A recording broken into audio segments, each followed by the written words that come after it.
Brother வணக்கம். வணக்கம் பரத். நீண்ட இடைவெளிக்கு பிறகு இருங்க, உங்களை நான் வரவே இருக்கிறேன். நீண்ட இடைவெளிக்கு பிறகு நம்ம வந்து ஒரு ஷோல உட்காந்து 2 பேரும் அரசியல் பற்றி கலந்துரையாடுறதுக்கான ஒரு வாய்ப்பு. ஊருக்கெல்லாம் போயிட்டு எல்லாத்தையும் சுற்றி பார்த்துட்டு வந்துட்டீங்க. வருக வருக என்று வரவேற்கிறேன். சொல்லுங்க, ஆரம்பிங்க. ஆரம்பமே எப்படி ஆரம்பிக்கிறதா இருந்தா நம்ம சட்டை திமுகக்கு ஆதரவா தெரியுது.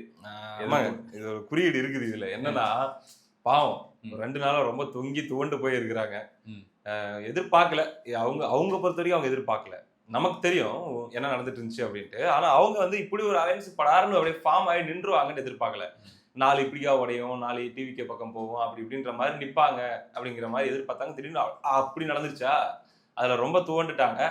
சரி, அவர்களுக்கு ஆறுதல் தெரிவிக்கும் வகையில் ஒரு நாளைக்கு வட்டம் ஆறுதல் தானே, ஆதரவு இல்ல. ஆறுதல் துயரத்தில் பங்கெடுத்தல். ரைட்டு. இன்னொரு மகிழ்ச்சியான விஷயம் என்ன பார்த்தோம்னா, விசில் சின்னம் வந்து கிடைச்சிருக்கு டிவிகேக்கு. மகிழ்ச்சியான சின்னம், மகிழ்ச்சியான செய்தி. நான் ஏற்கனவே 2 வீடியோ அதை பத்தி பேசிட்டேன். அதனால நான் ஷார்ட்டா முடிச்சிடறேன். தாவேகா நண்பர்கள் அதை அளவாக பயன்படுத்துங்கள். அளவுக்கு மீறினால் அமிர்தமும் நஞ்சு அப்படின்னு சொல்லுவோம் இல்லையா? அந்த மாதிரி வந்து இதை வச்சு நெகட்டிவிட்டி பரப்புறதுக்கும் நிறைய பேர் தயாரா இருக்காங்க. அதனால அதை சரியா பயன்படுத்தினா பயங்கரமான சின்னம், செம்மையா ரீச் பண்ணலாம் அப்படிங்கிற ஒரு விஷயம். அண்டு எலெக்ஷனுக்கு ரொம்ப நாள் இருக்கும் போதே அந்த சின்னம் கிடைச்சது இன்னொரு பெரிய பிளஸ். கடைசி வரைக்கும் அது ஒரு டென்ஷன் தலைவலி. ஏன்னா அந்த தலைவலியா வந்துச்சுன்னு வச்சுக்கோங்க, ஜனநாயகன் தலைவலியெல்லாம் ஒரு தலைவலியே இல்லை. கடைசி நேரத்தில் இழுத்து விட்டாங்கன்னா பெரிய மாதிரி இருந்திருக்கும். அந்த மாதிரிலாம் எதுவும் இல்லாமல் வந்திருக்கிறது அப்படிங்கிறது ஒரு பாசிட்டிவான ஒரு நல்ல விஷயம் அப்படின்ற மாதிரி பார்க்குறேன். இந்த தை மாசத்துலேருந்து தாவேகாவுக்கு பார்ப்போம் அவங்களுடைய செயல்பாடுகள்லாம் எப்படி இருக்கு. இல்லை, நீங்கள் சொன்ன மாதிரி தான், தை பிறந்தாலும் வழி பிறக்கும். மோடி சொன்னார். பார்த்தா இந்திய கூட்டணி அதிமுக தலைமையில் மிகப்பெரிய ஒரு மெகா கூட்டணியாக உருவாகி வந்திருக்காங்க. ஆனால் இந்த கூட்டணி வந்து வெற்றி அடையுமா அப்படின்ற ஒரு கேள்வி ஒரு சைடு. இந்த கூட்டணியில் இவங்களாம் வரவே இல்லையே அப்படின்லாம் ஒரு டாக்கு. திடீர்னு பார்த்தா இந்த கூட்டணியில் இருக்கக்கூடிய இந்த தலைவர் அன்னைக்கு அந்த தலைவரை பத்தி என்ன பேசுனாங்க தெரியுமா அப்படின்னு ஒரு டாக்கு. இதெல்லாம் எப்படி பாக்குறீங்க? இதெல்லாம் ரொம்ப ஜாலியா பார்த்துட்டு இருக்கிறேன். ஏன் அப்படின்னா, முதல்ல பர்செப்ஷன் அப்படின்ற ஒரு விஷயம். திமுகவுக்கு கடுமையான களத்துல எதிர்ப்பு இருக்குன்னா இருக்கு, மக்கள் மத்தியில கோபம் இருக்கு, யார்கிட்ட கேட்டாலும் திட்டுறாங்க, எல்லாமே உண்மைதான். ஆனா எதிரில வந்து ஒரு அணி ஸ்ட்ராங்கா ஸ்டாண்டர்டா இருக்குது, அவங்களை வீழ்த்திடுவாங்கன்ற மாதிரி யார் இருக்காங்க அப்படின்ற மாதிரி ஒரு குழப்பம் இருந்துட்டே இருந்துச்சு. இப்ப இதுல ஒரு மேட்டர் இருக்குது. எதிரில விஜய் அவர்களுக்கும் சரியா கூட்டணி அமையாம, இவங்க ஏடிஎம்கே என்டிஏக்கும் சரியா கூட்டணி அமையாம போச்சு அப்படின்னா, திமுகவுக்கு அது பெரிய பிளஸ்ஸா போயிருக்கும். இது ஒரு விஷயம் இருக்கு. அப்படின்னும் போது பாத்தீங்கன்னா, இதுல யாராச்சும் ஒருத்தர் ஸ்ட்ராங் ஆகணும். முதல்ல இவங்க ஸ்ட்ராங் ஆக்கிட்டாங்க, இவங்க முந்திக்கிட்டாங்க அப்படின்ற மாதிரி பார்க்கலாம். ஸ்ட்ரென்தன் பண்ணிக்கிட்டாங்க. இப்ப பாத்தீங்கன்னா பர்செப்ஷன் வார்னு ஒண்ணு சொல்லுவோம் இல்ல, ஜஸ்ட் கண்ணுல பார்க்கும்போது ஏய் வெயிட்டா தெரியுறாங்கயா அப்படின்ற அந்த ஒரு ஃபீல் இருக்குல்ல, அந்த ஃபீல் அப்பதான் வந்து அந்த எதிர்ப்போட்டுகளை அது நம்பிக்கையோடு அறுவடை பண்ணி கொடுக்கும். அந்த ஃபீல் இப்ப ஏடிஎம்கே என்டிஏ அப்படின்றது கிரியேட் பண்ணி வச்சிருக்காங்க. ஏன்னா எண்ணி பார்த்தா இப்ப இவங்களும் ஒரு 10 கட்சி சொல்லலாம். அந்த மாதிரி அவங்க இப்ப கிரியேட் பண்ணி வச்சிருக்காங்க. இன்னைக்கு மாலை மதுராந்தகத்துல மோடி அவர்கள், எடப்பாடி பழனிசாமி அவர்கள் மற்றும் கூட்டணி கட்சி தலைவர்கள் அன்புமணி ராமதாஸ் அவர்கள், நம்முடைய தினகரன் அவர்கள் அப்படின்னு சொல்லி எல்லாரும் கலந்துக்கிட்டு எல்லாரும் சேர்ந்து பாட்டு பாட போறாங்க, என்னென்ன பண்ண போறாங்க அப்படிங்கிறதெல்லாம் நம்ம பார்ப்போம். மோடி காலையிலே ட்வீட் போட்டாரு, திமுகவை வீட்டுக்கு அனுப்ப மக்கள் முடிவு செய்து விட்டார்கள், அதற்கான அறிகுறி தெரிஞ்சு விட்டது, இன்னைக்கு மாலையில சம்பவம் பண்றோம் அப்படின்ற மாதிரி அவரும் போட்டாரு. ஸோ செம்ம எனர்ஜியா இருக்காங்க. நான் பார்த்தேன். எடப்பாடி பழனிசாமி அவர்களும் ஹை கான்ஃபிடன்ஸ்ல இருக்காரு அப்படின்னு சொல்லி செய்தி வந்துச்சு. அதே போல கட்சியில இருக்கிறவங்க, கூட்டணியில் இருக்கிறவங்க எல்லாருமே பயங்கர கான்பிடென்ட்ல இருக்காங்கன்னு ஒரு செய்தி. இது போக இல்ல நேத்து வரைக்கும் திட்டிட்டு தானே இருந்தாங்க, இப்ப வந்து சும்மா மேலோட்டமா கட்சிகள் அப்படின்ற பேர்ல சேர்ந்தாலும் களத்துல எப்படி இவங்க ஒருத்தருக்கு ஒருத்தர் வேலை செய்வாங்க, இவங்க ஒருத்தர் தோக்கடிக்க தானே வேலை செய்வாங்க அப்படிங்கிற பார்வைலாம் இருந்துட்டு இருக்குது இல்லையா? ஆனா நம்ம இதுல பார்க்கும்போது என்ன அப்படின்னா, இது ஒரு டைம் சேர்ற வரைக்கும் அந்த டிஸ்கம்ஃபர்ட் இருந்துச்சு, சேர்ந்துட்டாங்கன்னும் போது இதை லாங் டேர்மா எடுத்துட்டு போகணும் அப்படின்னு எதிர்பார்ப்பாங்க. எடப்பாடி அவர்களுக்கும் ஒரு சில டேர்ம்ஸ் இருக்கும், டிடிவி அவர்களுக்கும் ஒரு டேர்ம்ஸ் இருக்கும். ஒன்னு டிஸ்டர்ப் பண்ணிக்காம, நான் என்கிட்ட ஸ்லீப்பர் செல் இருக்குது, நான் உங்க கட்சியை அது பண்ணுவேன் இது பண்ணுவேன்ற மாதிரி இந்த வேலையெல்லாம் இல்லாம உங்க கட்சியை வளர்க்குற வேலையை நீப்பார் அப்படிங்கிற அளவுலேயே எல்லாரும் மெயின்டைன் பண்ணிட்டு போனாங்கன்னா இது நீண்ட கால கூட்டணியா இருக்கும். 29 அப்படின்னும் போது டிடிவி நினைப்பாரா இந்த எலெக்ஷன்ல நம்ம எடப்பாடி தோக்கடிச்சு விட்டுறலாம்னு அவர் நினைக்க வாய்ப்பு இருக்கா? இல்ல. ஏன்னா ஜெயிச்சாதான் அவங்களுக்கு இன்னும் அடுத்த எலெக்ஷன் வரும்போது அவங்களுக்கும் நல்லா வெயிட்டா இருக்கும். EPS risk எடுப்பாரா? 7 சீட்ல ஒரு உதாரணம் சொல்றேன், ஒரு 7 சீட்லயோ 10 சீட்லயோ அவங்க கட்சி குக்கர் சின்னத்தில் நிக்குதுன்னு வைங்க, 10 தோக்கடிச்சு விட்டுறலாம், மீதி வச்சு ஆட்சி அமைச்சர்ல இபிஎஸ் அவர்கள் நினைக்க வாய்ப்பு இருக்குதா? வாழ்வாசாவா அதிமுகவுக்கு இந்த எலெக்ஷன் பொறுத்த வரைக்கும் இப்படி பார்க்கப்படுது. எப்படி இந்த எலெக்ஷன்ல 2 திராவிட கட்சியில ஒரு திராவிட கட்சி தோக்குது இல்லையா, அந்த திராவிட கட்சிக்கு எதிர்காலமே இல்லாமல் போவதற்கான வாய்ப்பு அதிகமாக இருக்கிறது அப்படின்னு சொல்லி ஒரு பார்வை இருக்குது. அப்படின்னும் போது திமுக தோத்தா அவங்க காலி ஆகிறதுக்கு வாய்ப்பு இருக்குது ஃபார் எவர். அதிமுகவுக்கு அந்த ரிஸ்க் ஹெவியா இருக்குது. அப்படின்னும் போது அந்த ரிஸ்க் எடப்பாடி அவர்களும் எடுக்க மாட்டார். அப்ப களத்திலும் இது ஒன்றுபட்டு செயல்படக்கூடிய அணியாகத்தான் இருக்கும். அதற்கு தடையாக இருக்கிற ஒருத்தர் 2 பேர் பாருங்க, இப்ப அமமுக இருந்து விலகி திமுக பக்கம் போறது அப்படின்ற மாதிரி எல்லாம் கூட பண்ண ஆரம்பிச்சிட்டாங்க. இது ஒரு விஷயம். அதனால வேலைலாம் கரெக்டா பண்ணிப்பாங்க, பார்த்துப்பாங்க. அடுத்து நேத்து வரைக்கும் திட்டிட்டு இருந்தியே, நீங்க கேட்ட அந்த கேள்விக்கு வந்துடுறேன். நீங்க 3-4 கேள்வி ஒண்ணா கேட்டீங்க. நேத்து வரைக்கும் திட்டிட்டு இருந்துட்டு இப்ப மட்டும் என்ன வாழ்த்திக்கிறீங்க, பாராட்டிக்கிறீங்கன்னா அப்படித்தாயா பண்ணுவோம். அவங்க கிட்ட கேட்டா அதான் சொல்றாங்க. நாங்க பங்காளிங்கடா, நாங்கெல்லாம் வந்து அம்மா வழி வந்தவர்கள், எம்ஜிஆர் வழி வந்தவர்கள், பாட்டெல்லாம் தாய் வழி வந்த சொந்தங்கள். நாங்க அப்படித்தான் சண்டை போட்டு சட்டையை கிழிச்சிட்டு இருப்போம். திடீர்னு பார்த்தா எம்ஜிஆர் பாட்டை பாடிட்டு கை கோத்துக்கிட்டு ஒன்னா போயிருவோம். என்ன பண்ணுவேன்? இதுல ரொம்ப சோகம், வேதனை, துக்கம் யாருக்கு தெரியுமா? திமுக கூட்டணி கட்சிகள் கூட இல்ல, அவங்களுக்கு செம சந்தோஷம். திமுகவுக்காக ஒத்து ஊதிட்டு இருந்த மீடியா எல்லாம் இருக்குது இல்ல, 4.5 வருஷமா இவர் கொடுத்த பில்டப்புகளை நம்பி, நம்ம டிடிவி எல்லாம் கொடுத்த பில்டப்புகளை நம்பி, அட்டே எப்பா பெரிய அளவுல வச்சு செய்ய போறாரு போல, அதிமுகவே கோடாலி வச்சு 2ஆ பொழக்க போறாருன்னு சொல்லி டிபேட் நடத்திட்டே இருந்தாங்க இல்லையா? இப்ப போய் டிடிவி கிட்ட கேட்டா, தலைவா நீங்க கொடுத்த பில்டப் எல்லாம் நம்பி, வீரவசனத்தெல்லாம் நம்பி அவ்வளோ பில்டப் கொடுத்துட்டுமே பொசுக்கு நீங்க பாட்டுக்கு போய் சேர்ந்துட்டு நன்றி வேற சொல்றீங்களே அப்படின்னா என்ன சொல்லுவாரு டிடிவி? இப்ப குணசேகரனும் இந்த மாதிரி ஆளுக்கு போய் கேட்டாங்கன்னா அவர் பாட்டுக்கு கன்னத்தை பிடிச்சி புச்சிக்கு அப்படின்ட்டு அவர் பாட்டுக்கு கிளம்பி போயிடுவாரு. போ காங்கிரஸ் திமுக சண்டை போடுதான், போய் அதை பத்தி 4 நாளைக்கு விவாதம் பண்ணு, 4.5 வருஷம் இதை வச்சு உருட்டுனல்ல, ஒரு 4 நாளைக்கு இதை போய் உருட்டு போ அப்படின்ற மாதிரியான மோட்ல இவங்க இருக்கிறாங்க. இப்போதைக்கு பாத்தீங்கன்னா புதிய தமிழகம் கிட்டத்தட்ட உறுதின்ற மாதிரி சொல்றாங்க. தேமுதிகவை தவிர எதிர்பார்க்கப்பட்ட கட்சிகளில் பழைய என்டிஏ அப்படின்ற மாதிரி எல்லாம் பார்க்கும்போது தேமுதிகவை தவிர மீது எல்லாருமே உறுதின்ற மாதிரி எடுத்துக்கலாம் பாருங்க. ஓகே, இப்போ ஸ்லீப்பர் செல்னு ஒரு விஷயம் பதிவு பண்ணியிருந்தீங்கல்ல, இப்போ அதனால கேட்குறேன், ஓபிஎஸ் அவர்களுடைய நிலைப்பாடு என்னன்னு எனக்கு புரியல. எனக்கு கட்சியில் ஒரு 7-8 பேர் இருந்தாங்க, ஒருத்தங்களாம் இப்போ திமுகவில் போய் ஜாயின் பண்ணிட்டு இருக்கிறாங்க. சீட்டு கன்ஃபார்ம்ன்ற மாதிரி நீங்களே ஏதோ ஒரு காணொலியில் சொல்லியிருந்தீங்கன்னு நினைக்கிறேன். இப்போ என்ன நடந்துட்டு இருக்கு? ஓபிஎஸ் நிலைமை என்ன? ஓபிஎஸ் என்டிஏக்கு சேருவாரா, இல்ல டிவிகே பக்கம் செங்கோட்டையனுக்கு ஆதரவா அங்க போய் நிற்பாரா, இல்ல திமுக பக்கம் போய் இணைஞ்சிருவாரா? முதல்ல ஓபிஎஸ் சேருவாரா அப்படின்ற கேள்வி ரொம்ப ரொம்ப தப்புங்க. ஓபிஎஸ்ஐ சேர்ப்பார்களா, ரெண்டுக்கு நிறைய வித்தியாசம் இருக்கு. நான் ஐயா வந்து குறைச்சு மதிப்பிடலைங்க, உண்மையிலேயே அரசியல் ஞானி, ட்ரோலுக்கு சொல்லல, ஒண்ணும் இல்லையா. இப்ப அண்ணா திராவிட முன்னேற்ற கழக தொண்டர்கள் உரிமை மீட்பு குழு அப்படின்னு ஒண்ணு வச்சிருந்தாரா? அதுக்கப்புறம் அதை அப்படியே தொண்டர்கள் உரிமை மீட்பு கழகம் அப்படின்னு மாத்தினாரா? ஓ, கட்சியா வந்து ரெஜிஸ்டர் பண்ணி போறாரு. இப்ப கட்சியா போயிட்டு திமுக கூட கூட்டணி வைக்க போறாரு பாரு. ஆனாலும் உதயசூரியன் சின்னம் தான் கொடுப்பாங்கன்னு வைங்க, தனி சின்னம் கிடைக்காது.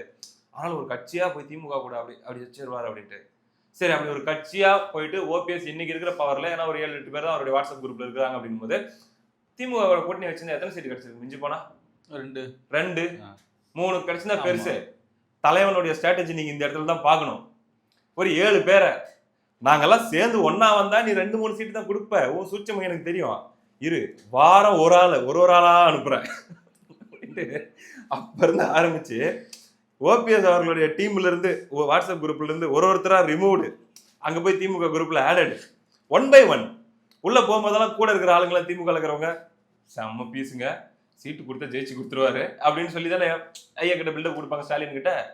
அப்படி வாரம் ஒருத்தரா அனுப்பி எல்லாருக்கும் சீட்டு. ஆமாங்க, இப்ப ஓபிஎஸ் அவர்கள் டீம்ல இருந்து திமுக போனவங்க ஆல்மோஸ்ட் எல்லாருக்குமே சீட்டுன்னு உத்தேசமா ஒரு இது வந்திருக்குது. இப்ப யார் ராஜதந்திரி? உண்மைக்குமே ஸ்லீப்பர் செல்லுங்கிறீங்க, திமுக 7 ஸ்லீப்பர் செல் இறங்கி இருக்கிறோம். இப்ப நாங்க இல்ல, எனக்கு இப்ப இதுல ஒரு சந்தேகம். இந்த கூட்டணி பேச்சுவார்த்தை ஒன்று சேர்ந்தது, ஓபிஎஸ் ஆதரவாளர்கள் திமுக இணைந்தது, இதுக்கெல்லாம் முன்னாடி ஒரு 2-3 நாளைக்கு முன்னாடி சசிகலா அம்மையார் வந்து ஒரு பிரஸ் மீட் கொடுக்குறாங்க.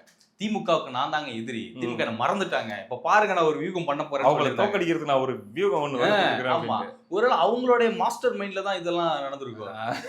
அதனால போக்கிடம் இல்லை. அதாவது ஓபிஎஸ் அவர்களை பொறுத்த வரைக்கும் விஜய் அவர்களோட போய் கூட்டணி சேர்றது அப்படிங்கிறது வைபா இருக்கும். சோசியல் மீடியால செம்மையா கொண்டாடுவாங்க. இப்ப செங்கோட்டையன் அவர்கள் எல்லாம் பாத்தீங்கன்னா அவருடைய வீடியோ ஒரு பிரஸ் கான்ஃபரன்ஸ்னா கூட லைவ்ல இப்ப எல்லாம் 10,000 பேர் பாக்குறாங்க. அதிமுக இருக்கும்போது யாரா பாத்துருப்பாங்களா? சோ என்ஜாய் பண்றாரு. அந்த மாதிரி ரிட்டையர்மெண்ட்டை என்ஜாய் பண்ணி வைப் பண்ணலாம் அப்படின்னா ஓபிஎஸ் அவர்களும் போலாம். ஆனா அவருக்கு அதை தாண்டி பல சிக்கல் இருக்குது. அவருடைய பல அமௌண்ட்டுகள் பல இடத்துல மாட்டிக்கிட்டு இருக்குது.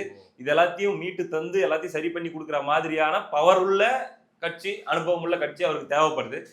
அதிமுக இடமே இல்லை அப்படிங்கிறதுல உறுதியா எடப்பாடி பழனிசாமி அவர்கள் சொல்லிட்டாரு. அப்ப திமுகவுக்கு போலாம் அப்படின்னு ஒண்ணு இருக்கு. ஆனா 3 தடவை அம்மா அவர்களால் அடையாளம் காணப்பட்ட விசுவாசி நானு, முதலமைச்சர் நானுன்னு சொல்லிட்டு இருந்த இவரு ஜல்லிக்கட்டு நாயகன். அப்படியே பெரிய ஜெயலலிதா விசுவாசம் சொல்லிட்டு இருந்தவர் காலமெல்லாம் ஜெயலலிதா அவர்களுடைய வாயால் தீய சக்தி என்று சொல்லப்பட்ட திமுகவில் போய் இணைஞ்சாருன்னா அதை விட அவமானம் அவருக்கு எதனா இருக்கா? போனாருன்னா அவருக்கு மினிஸ்டர் போஸ்ட் தருவாங்களா? சரி, எம்எல்ஏ சீட்டு கொடுத்து சில நேரம் சாணக்கியத்தனம் உங்களுக்கு தேவைதானே. அதுதான், அதெல்லாத்தையும் பண்ணி பார்த்தாரு, ஒர்க் அவுட் ஆகல. சரி, அப்ப ஒருத்தரையே அனுப்பிச்சிட்டாரு. கடைசியா இவர் இருக்காரு, இப்படி வந்துடலாமா, கூப்பிட்டுட்டா வந்துருவாரு, கூப்பிட்டுக்கலாம் கடைசியில வேற வழி இல்லாம அப்படியே கிளம்பி திமுக கூட்டணிக்கும் போயிடலாம் அப்படிங்கிற மாதிரி. அல்லது சும்மா ஒரு பேச்சுக்காக சொல்றேன், மூணாவது ஆப்ஷனையும் வைப்போம், அரசியலில் இருந்து ஓய்வு. ஆனா அது ரொம்ப வாய்ப்பு குறைவு. ரெண்டுல எதனா ஒண்ணு அப்படின்ற மாதிரி எடுத்துக்கலாமே. இதுதான் அவருடைய நிலவரம். அம்மையார் சசிகலா அவர்களை பொறுத்த வரைக்கும் அவர்கள் பரப்புரை செய்யலாம் அப்படின்னு சொல்றாங்க. இந்த ராஜமாதா ரோல் அப்படின்னு ஒன்று சொல்லுவாங்க இல்லையா, அவங்களுக்கு அதிகாரமோ சிம்மாசனமோ அதெல்லாம் கிடையாது. ஆனா ஒரு கௌரவமான பதவி, எல்லார் பார்வையிலையும் ஒரு மரியாதையான ஒரு பொசிஷன், அந்த மாதிரியான ஒரு ரோல் ஒருவேளை அவங்களுக்கு கொடுக்கப்பட்டு இந்த ஏடிஎம்கே என்டி அலைன்ஸ்க்கு திமுகவை வீழ்த்த வேண்டும் அப்படின்ற பிரச்சாரம் அந்த மாதிரி அவங்க செய்யலாம் அப்படின்றது இதுல இருக்குங்க. ஓகே, கடைசி ஒரே ஒரு கேள்வி. நிறைய பேர் எதிர்பார்க்குறாங்க, குறிப்பாக தமிழ் தேசிய தரப்புல இருந்து எதிர்பார்க்கக்கூடிய நபர்கள் என்ன எதிர்பார்க்குறாங்கன்னா, காளியம்மாள் அக்கா வந்து எந்த கட்சியில் சேர போறாங்க அப்படின்ற ஒரு எதிர்பார்ப்பு இருக்கு. உங்களுக்கு ஏதாவது யூகங்கள் இருக்கா? இல்ல, காளியம்மாள் அக்கா வந்து 2 நாளைக்கு முன்னாடி ஆல்மோஸ்ட் கன்ஃபார்ம்ட் அப்படின்னு சொன்னாங்க. இதுல ஏடிஎம்கேல இபிஎஸ் அவர்களுடைய தலைமையில இங்க அவருடைய பசுமை வழிச்சாலை அந்த அலுவலகத்தில் அவருடைய பங்களால, எதிர்கட்சி தலைவருடைய அந்த பங்களால போயிட்டு சந்தித்து அஃபிஷியலா சேர்றதா தான் செய்தி இருந்துச்சு, சாயந்தரம் ஒரு 6 மணி அளவுல. ஆனா கடைசி நேரத்துல வந்து அது கேன்சல் ஆயிடுச்சு, அல்லது வந்து தள்ளி போயிடுச்சு. ரெண்டுல எப்படி வேணா எடுத்துக்கலாமே. இதுக்கு காரணம் அப்படின்றது நம்ம செவிக்கு வரக்கூடிய செய்தி என்னவா சொல்றாங்க அப்படின்னா, சில டேர்ம்ஸ் மேபி ஒத்து வரல அப்படிங்கிற மாதிரி. இப்ப அதிமுகவை பொறுத்த வரைக்கும் பாத்தீங்கன்னா, இப்ப ஒரு சில கட்சிகளுக்கு ஒரு தொகுதிக்கு ஒரு ஆள் வெயிட்டான கேண்டிடேட் கிடைச்சாலே கஷ்டம்ன்ற மாதிரி இருக்கக்கூடிய கட்சிகளும் இருக்கு. இப்ப அதிமுக எல்லாம் 5 பேர் 10 பேர் ஒரே தொகுதியில நான் இத்தனை வருஷமா இருக்கேன்னு சொல்லி போட்டி போடுறவங்களா இருப்பாங்க. இப்ப திமுகவுடைய கேரக்டர் எடுத்துக்கிட்டீங்கன்னா, வெளியேந்து வரவங்களுக்கு தான் அதிக முக்கியத்துவம் கொடுப்பாங்க.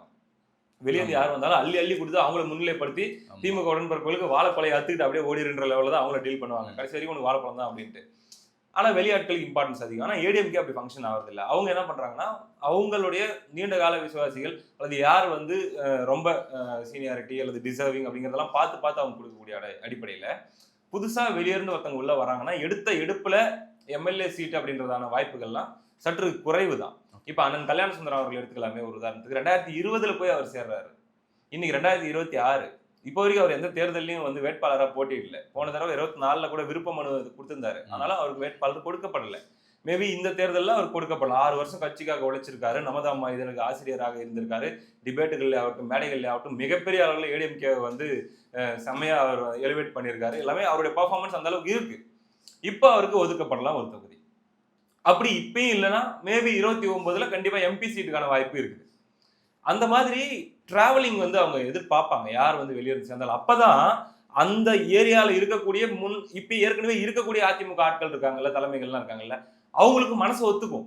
பாரா வந்தாங்க, அப்படியே தூக்கி கொடுத்துட்டாங்க, நம்ம இத்தனை வருஷமா இருக்கிறோம் அப்படின்ற ஒரு ஃபீல் வந்துடக்கூடாது இல்லையா. அது அடிப்படையில் பார்த்தீங்கன்னா இப்ப காளியம்மாள் அவர்களும் அந்த மாதிரியான ஒரு மனநிலையோட போனோம்னா, நம்ம 5 வருஷம் ஒர்க் பண்ணுவோம், களத்திலே ஆகட்டும் மேடைகள்லே ஆகட்டும் டிபேட்லேயே ஆகட்டும் பேசுவோம் செய்வோம், நம்ம தொடர்ச்சியா நம்ம பண்ணிட்டு இருப்போம், நமக்கு வந்து கரெக்டான டைம்ல அவங்களே சீட்டோ கொடுப்பாங்க அப்படின்ற பாயிண்ட் ஆஃப் வியூல இருந்து அவங்க வந்தாங்கன்னா மேபி இன்னும் குயிக்கா அது ஒர்க் அவுட் ஆகலாம் அப்படிங்கிற மாதிரி நினைக்கிறேன். எனக்கு தெரிஞ்சு அந்த உடனடியாக எம்எல்ஏ சீட் அவர்கள் எதிர்பார்ப்பதாகவும், அது வந்து ஏடிஎம்கே உடைய ஸ்ட்ரக்சர்ல அது சற்று கடினம்ன்றதுனால இந்த விஷயம் தள்ளி போனதாகவும் செய்தியா நான் கேள்விப்படுறேன். ரைட், பொறுத்து வந்து பார்ப்போம் பிரதர். நிறைய விஷயம் நம்ம பேசியிருக்கோம், ரொம்ப நல்லா இருந்துச்சு. ரொம்ப நாளுக்கு அப்புறம் கூட உட்காந்ததுல ரொம்ப மகிழ்ச்சி. நன்றி.